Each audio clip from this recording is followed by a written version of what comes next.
బాబోయ్! ఏంటిది ఇలా ఉంది? అసహ్యంగా కనబడుతుందేంటి? అసలు ఆ వేస్ట్ ఏంటి? ఆ రొయ్యలేంటి అనుకుంటున్నారా? అవునండి. మనందరం కూడా తెలుసో తెలియకో సరిగ్గా క్లీన్ చేయకుండా రొయ్యల్ని తింటే ఎంత వేస్ట్ మన ఒంట్లోకి వెళ్తది అన్నది ఈ వీడియోలో క్లియర్‌గా చూపిస్తాను. అట్లాగే మనం మధ్య తరగతి ఆడవాళ్ళం ఏ విధంగా అమౌంట్‌ని సేవ్ చేసుకోవాలి, మన ఖర్చుల్ని ఏ విధంగా తగ్గించుకోవాలన్నది కూడా పూర్తిగా ఈ వీడియోలో అయితే డిస్కస్ చేసుకుందాం. మరి ఇంకెందుకు లేట్, మొదటిసారిగా ఎవరైనా మన ఛానల్‌ని చూస్తున్నట్లయితే గనక నేను మీ స్నేహవల్లి తెలుగింటి కోడలు ఛానల్ అయితే సబ్స్క్రైబ్ చేసేయండి. మన ఛానల్లో ఎప్పుడూ కూడా మంచి కంటెంట్ ఉన్నవి, ఉపయోగపడే వీడియోస్ మాత్రమే పోస్ట్ అవుతూ ఉంటాయి. ఇక్కడ మీరు చూస్తున్నవైతే 1½ కేజీ రొయ్యలండి. ఇవి ప్రాసెస్ చేయడం నాకు ఇంతవరకు అయితే రాదు. నాకు పుట్టి పెరిగిన తర్వాత ఫిష్ ప్రాసెస్ చేయడం, ప్రాన్స్ ప్రాసెస్ చేయడం కూడా రాదనమాట.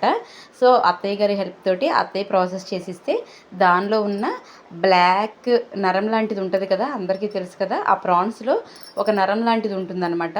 అది లాగేయాలి. చాలామంది ఏంటంటే అది లాక్కుండానే చేస్తారు. యాక్చువల్‌గా అత్తయ్య గారు ప్రాసెస్ చేసేటప్పుడు చాలా సార్లు అయితే చూశాననమాట. అవి ఆ ప్రాసెస్ చేసే క్రమంలో కొంచెం పట్టుకొని లాగిస్తే ఆ నరం కూడా వస్తదట. కానీ చాలామంది తీయరనమాట. నేను విన్నాను. మా అత్తయ్య గారు చెప్పగా కూడా విన్నాను. సో ఇదంతా ఎందుకు అని చెప్పి నేనే ఎప్పుడు క్లీన్ అయిన తర్వాత మళ్ళీ ఒకసారి దాంట్లో ఏదైనా నరం ఉందా అని చెప్పి టెస్ట్ చేసుకొని మరీ క్లీన్ చేస్తాను. సో ఈ ప్రాసెస్ని చూపిస్తే ఉపయోగపడుతుంది కదా అని చెప్పి ఇదైతే నేను ఈసారి వీడియో అయితే తీశానండి. చూడండి, ఒక్కొక్క ప్రాన్ని అలా పట్టుకొని కొంచెం లోపల నరం బయటికి కనపడుతుంది అనమాట. దాన్ని పట్టుకొని కొంచెం స్మూత్గా లాగేస్తే ఆ నరం మొత్తం బయటకు వచ్చేస్తుంది అనమాట. రొయ్యలు తినే మట్టి ఆహారం అంతా కూడా ఆ నరంలోనే స్టోర్ అయి ఉంటుందట. అది గనక సరైన పద్ధతిలో మనం తీయకుండా గనక వండేస్తే అది ఆహారంతో పాటు మనకి వెళ్ళిపోయి దానివల్ల కొన్ని ఫుడ్ ఇన్ఫెక్షన్స్ రావడం, అలాగే షుగర్ కూడా చాలా తొందరగా వస్తుందని మా కొలీగ్స్ చెప్పగా నేనైతే విన్నాను. సో మరైతే అత్తయ్య గారు ప్రాసెస్ చేసి ఇవ్వగా నేను వీటి నరం లాగేసే పనిలో పడ్డానన్నమాట. హాఫ్ ఎన్ అవర్ దాకా పట్టింది నాకు టైమ్. క్లీన్ చేసే ప్రతిసారి కూడా నాకు అదొక రకమైన వెగటు ఫీలింగ్ వస్తుందండి వీటిని. ఎందుకంటే ఆ వేస్ట్ మెటీరియల్ని, ఆ పేగులను అలా లాగుతుంటే అది చూడడానికి అసహ్యంగాను, లాగడానికి మనకు కూడా అదో రకంగాను అనిపిస్తుంది అనమాట. కానీ ఏం చేస్తాం, టేస్టీగా ఉండే ఐటమ్స్ తినాలి అని అంటే కొంత శ్రమ పడడంలో తప్పేమీ లేదు కదా. సో ఈ రొయ్యల్ని క్లీన్ చేసుకుంటా మన వ్లాగ్లోకి అయితే వెళ్ళిపోదామండి. అటు పని జరుగుతూ ఉంటుంది, ఇటు మన మాటలు కూడా కంప్లీట్ అయిపోతాయి. ప్రతి ఇల్లాలు కూడా ఇంటి కోసం, తన పిల్లల కోసం ఎంతో కష్టపడుతూ ఉంటుంది. అలాగే తనకి వచ్చిన ఆదాయంలో కానీ లేదా భర్త తీసుకొచ్చిన ఆదాయంలో కానీ కొంత ఖర్చు చేసి కొంత పొదుపు చేయాలని చూస్తుంది. ఈ క్రమంలో కొన్ని అనుకోని ఖర్చులు, కొన్ని అవసరమైన ఖర్చులు కలగలిపి అనుకోకుండా మనపైన ఆర్థిక భారం పడుతుంది. సో మనకు చేతనైనంతలో ఖర్చుల్ని ఏ విధంగా తగ్గించుకోవాలి, పొదుపు ఏ విధంగా చేయాలి అనేది ఈ వీడియోలో డిస్కస్ చేసుకుందాం. నేను ఒక మధ్యతరగతి ఇల్లాలుగా, ఒక సగటు ఇల్లాలుగా అయితే ముందు చేసిన పని ఏంటంటే ఫోన్పే వాడడం తగ్గించేశానండి. ఈ ఫోన్పే స్టాప్ చేయడం వలన బయటికి వెళ్ళినప్పుడు, షాపింగ్ లాంటివి, మాల్ లాంటివి వెళ్ళినప్పుడు అనుకోకుండా నేను టెంప్ట్ అయిపోయి కొనడం లాంటివి తగ్గించేస్తానన్నమాట. దీనివలన కొంత డబ్బు ఆదా అయితే అవుతుంది. అలాగే మరొక పని, సెకండ్ స్టెప్ ఏంటి అనంటే ఇంటికి సరుకులు తెచ్చుకునేటప్పుడు నేను షాపింగ్ మాల్స్కి కానీ సూపర్ మార్కెట్స్కి కానీ వెళ్ళడం అస్సలు తగ్గించేశానన్నమాట. దీనివల్ల ఏమవుతుంది అనంటే అక్కడికి వెళ్ళిన తర్వాత అనుకోకుండా కొన్ని వస్తువులను చూసి టెంప్ట్ అవ్వడం, అవి కొనాలనిపించేయడం, ఏముంది 100 రూపీసేగా ఇప్పుడు ఖర్చు పెట్టేద్దాము, లేదా 1000 రూపీసేగా ఏముందిలే అని చెప్పి అలా టెంప్ట్ అయ్యే విధానాన్ని, మనస్తత్వాన్ని మార్చుకున్నానన్నమాట. సో నేనేం చేస్తున్నానంటే ఇంట్లోకి అవసరమైన సరుకుల్ని మా పిల్లలతో ఒక పేపర్ పైన లిస్ట్ రాయిస్తున్నానన్నమాట. పిల్లలతోనే ఎందుకు రాయిస్తున్నానంటే వాళ్ళకి కొంచెం రైటింగ్ మీద అవగాహన ఉంటుంది, ఆ సరుకుల పట్ల కొంచెం అవగాహన పెరుగుతుందన్న ఉద్దేశంతో పిల్లలతో రాయించడం జరుగుతుంది. ఇలా లిస్ట్ రాయడం వల్ల ఏం జరుగుతుందంటే ఇంట్లోకి కావలసిన వస్తువుల్ని మాత్రమే మనం ఆ లిస్ట్లో ప్రిపేర్ చేసుకోవడం జరుగుతుంది. అలాగే ఏమైనా వస్తువులు కనుక కావాలి అనుకుంటే ఇది ఎమర్జెన్సీనా, నిజంగా అవసరం అవుతుందా లేదా అన్నది 1-2 సార్లు అయితే ఆలోచించి దానిపైన నిర్ణయం తీసుకుంటాం. ఇదైతే నాకు ఎక్స్పీరియన్స్లో వచ్చిందండి. ఇలా లిస్ట్ రాయడం వల్ల ఏంటంటే కొన్ని అనవసరమైనటువంటి వస్తువుల ఖర్చు తగ్గించేసుకొని తర్వాత చూద్దాంలే అన్న మైండ్ సెట్ అయితే వచ్చింది. దానివలన కొంత డబ్బు అయితే నేను సేవ్ చేసుకోగలుగుతున్నాను.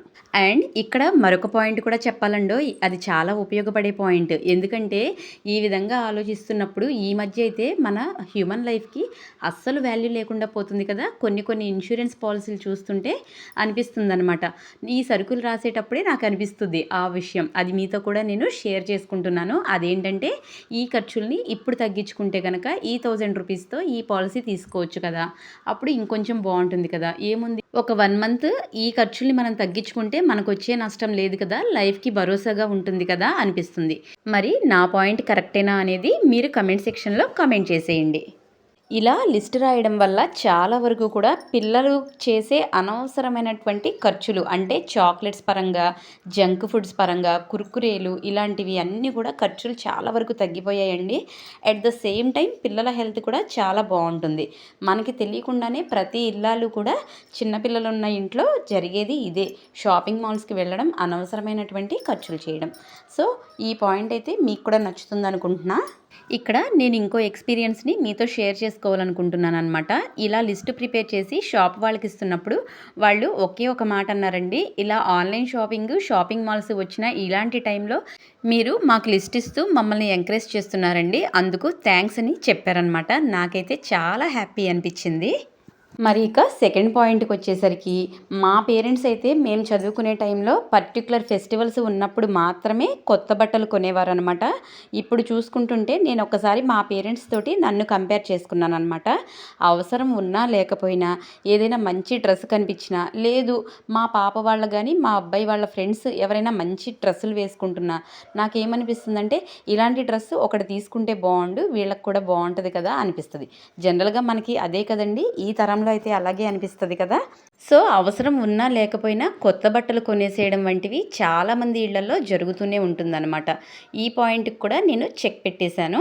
అంత వార్డ్రోబ్స్ అన్నీ ఓపెన్ చేసి చూసుకుంటే అసలు ఇవి బట్టలేనా, బట్టల షాపా అనిపించింది అనమాట. అన్ని బట్టలు అయితే ఈ రోజుల్లో ప్రతి ఇంట్లో కూడా ఉంటున్నాయి. సో ఒక 2 years నుంచి ఈ పద్ధతిని ఫాలో అవుతున్నాను అనమాట. మా పిల్లలకి ఒకటే చెప్తున్నాను, ముందు ఈ బట్టలు వాడేసిన తర్వాతనే కొత్త బట్టలు కొంటాను అని చెప్పి వాళ్ళతో ఆ బట్టలన్నీ వాడించిన తరువాత నేను 3 monthsకి ఒక డ్రెస్ కొనడమో అట్లా చేస్తున్నాను అనమాట. ఈ విధంగా కూడా నేను నా అమౌంట్లో నుంచి కొంత పొదుపు చేసుకోవడం జరుగుతుంది. అలాగే ఇల్లంతా చూసిన తర్వాత నాకు ఒకటి అనిపించింది అనమాట. ఇంట్లో లెక్కలేనన్ని bangles, tip tops, rubber bands ఇవన్నీ కూడా అలాగే ఉంటున్నాయి. దాంతోపాటు కొత్తవి వస్తూనే ఉంటున్నాయి. ఇక్కడ కూడా నేను చెక్ పెట్టేశాను అనమాట.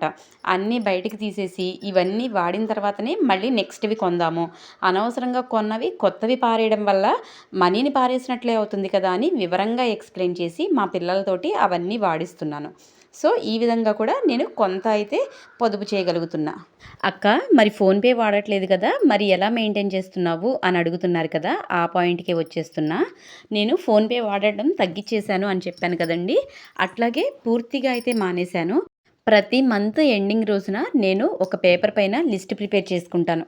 పాల ఖర్చు ఎంత, రైస్ ఖర్చు ఎంత, కూరగాయలకి ఫ్రూట్స్కి పర్ వీక్ ఎంత ఖర్చు అవుతుంది, అలాగే మెయిడ్స్కి సర్వెంట్స్కి ఇచ్చే ఖర్చు ఎంత, ఇవన్నీ కూడా ఒక పేపర్ పైన లిస్ట్ ప్రిపేర్ చేసుకుంటా. అలాగే సరుకులకి ఆ నెల మొత్తం మీద ఎంత స్పెండ్ చేయాలనుకుంటున్నాను అని ఒక అమౌంట్ అనుకొని ఆ అమౌంట్ని కూడా రాసుకొని ప్రిపేర్ చేసుకుంటాను. అలాగే నా వెహికల్కి ఫ్యూయల్ ఖర్చు ఎంత, ఇవన్నీ కూడా అమౌంట్ని టోటల్ చేసుకొని ఆ అమౌంట్కి ఒక 1000 ఎక్స్ట్రా రూపీస్ డ్రా చేస్తాను. ఇదండి నేను చేసే పని. ఇలా చేయడం వల్ల ఆ మంత్ ఎక్స్పెండిచర్ మొత్తం నేను డ్రా చేసిన అమౌంట్లోనే నాకు కంప్లీట్ అవుతుంది. ఈ అమౌంట్ని మాత్రమే మంత్ మొత్తం వాడుకోవాలి అన్న కఠిన నిర్ణయం అయితే తీసుకుంటాను. మళ్ళీ ఒక్క రూపీ కూడా నేను డ్రా చేయను అనమాట. ఇలా చేయడం వల్ల నేను చాలా వరకు అమౌంట్ని సేవ్ చేశాను.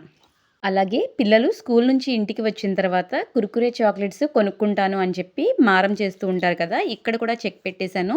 వాళ్ళకి చిన్న కిడ్డీ బ్యాంక్స్, పిగ్గీ బ్యాంక్స్ లాంటివి ఇచ్చి దాంట్లో వాళ్ళకి ఇచ్చిన అమౌంట్ని వేయమని చెప్పి, అవి చాలా పెద్ద డబ్బులు అవుతాయి అని చెప్పి వాళ్ళకి అర్థమయ్యే భాషలో చెప్పి వాళ్ళకి నేర్పిస్తున్నాను.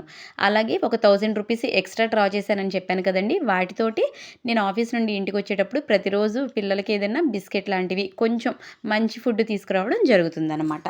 ఇలా నాకు నేనుగా కొన్ని కొన్ని ఖర్చులను తగ్గించుకుంటూ అమౌంట్‌ని సేవ్ చేయడం అలవాటు చేసుకున్నాను. ఇవన్నీ కూడా ఒక్క నెలలో అప్పటికప్పుడు జరిగిపోయిన పనులు కాదండి. 2, 3 ఇయర్స్ నుంచి ప్రాక్టీస్ చేస్తూ వస్తుంటే ఈ విధంగా జరుగుతుంది. అలాగే మన ఇంట్లోకి అవసరమైన స్పైసెస్ లైక్ కారం, పసుపు, వడియాలు ఇలాంటివి కూడా బయట కొనడం వల్ల అనవసరమైన ఎక్స్‌పెండిచర్. దానికి మనం ఓన్‌గా స్పెండ్ చేసుకొని ఇంట్లో ప్రిపేర్ చేసుకుంటే మాకు హాలిడే ఉన్న టైంలోనే మేము ప్రిపేర్ చేసుకుంటాం. అలా చేయడం వల్ల హైజీనిక్ ఫుడ్ తినొచ్చు. అదేవిధంగా ఎట్ ద సేమ్ టైం ఖర్చులు కూడా తగ్గుతాయన్నది నా ఒపీనియన్. ఈ విధంగా అయితే నా ఖర్చులను తగ్గిస్తున్నానండి. మీకెలా అనిపించింది నేను పాటించే విధానం? ఏంటక్కా పూర్తిగా పిసినారులుగా మారిపోమంటావా అని అడుగుతారేమో. కాదండి, ఇది పిసినారితనం ఎంత మాత్రమూ కాదు. మనం అనవసరమైనటువంటి ఖర్చులను తగ్గించుకొని పొదుపు చేసుకునేటువంటి మంత్రం. ఒక్క నెల లేదా ఒక 2 మంత్స్ బలవంతంగా అయినా ఒక్కసారి ఈ పద్ధతిని ఫాలో అయ్యి చూడండి, అర్థమవుతుంది. అలాగే ఒక ప్లాన్ ప్రకారం ఫాలో అయ్యే వాళ్ళకైతే నా హ్యాట్స్ ఆఫ్. ఎందుకంటే దీనిలో ఎంత టెంప్టింగ్ షాపింగ్ ఉంది అన్నది నేను ఎక్స్పీరియన్స్లో కానీ నాకు అర్థం కాలేదు. సో పూర్తిగా కూడా నా ఖర్చుల్ని తగ్గించేశాను. ఇక మన వ్లాగ్లోకి అయితే వచ్చేద్దాం. ఆల్మోస్ట్ ఇక్కడ రొయ్యలు క్లీన్ చేసే ప్రాసెస్ కూడా అయిపోవచ్చింది. చూడండి, ఆ వేస్ట్ మెటీరియల్ అంతా చూస్తుంటే ఎంత వరస్ట్ ఫీలింగ్ కలుగుతుందంటే, ఇలాంటి ఫుడ్ మనం బయటికి వెళ్తే రెస్టారెంట్స్కి కానీ అలా వెళ్ళినప్పుడు ఇలాంటి ఫుడ్డే కదండి వాళ్ళు మనకి పెట్టేది. ఆ ఆలోచన రాగానే కొంచెం ఇబ్బందికరంగా అనిపించింది. ఈ రొయ్యలనైతే నేను మా పాపకి ఇష్టమని చెప్పి గోంగూర రొయ్యలు ప్రిపేర్ చేద్దామని చెప్పి తీసుకున్నాను. 1.5 కేజీ రొయ్యలు అనమాట. వీటన్నిటిని ప్రాసెస్ చేస్తుంటే తల ప్రాణం తోక్కొచ్చిందనే చెప్పొచ్చు. కానీ చాలా హ్యాపీ అనిపించింది.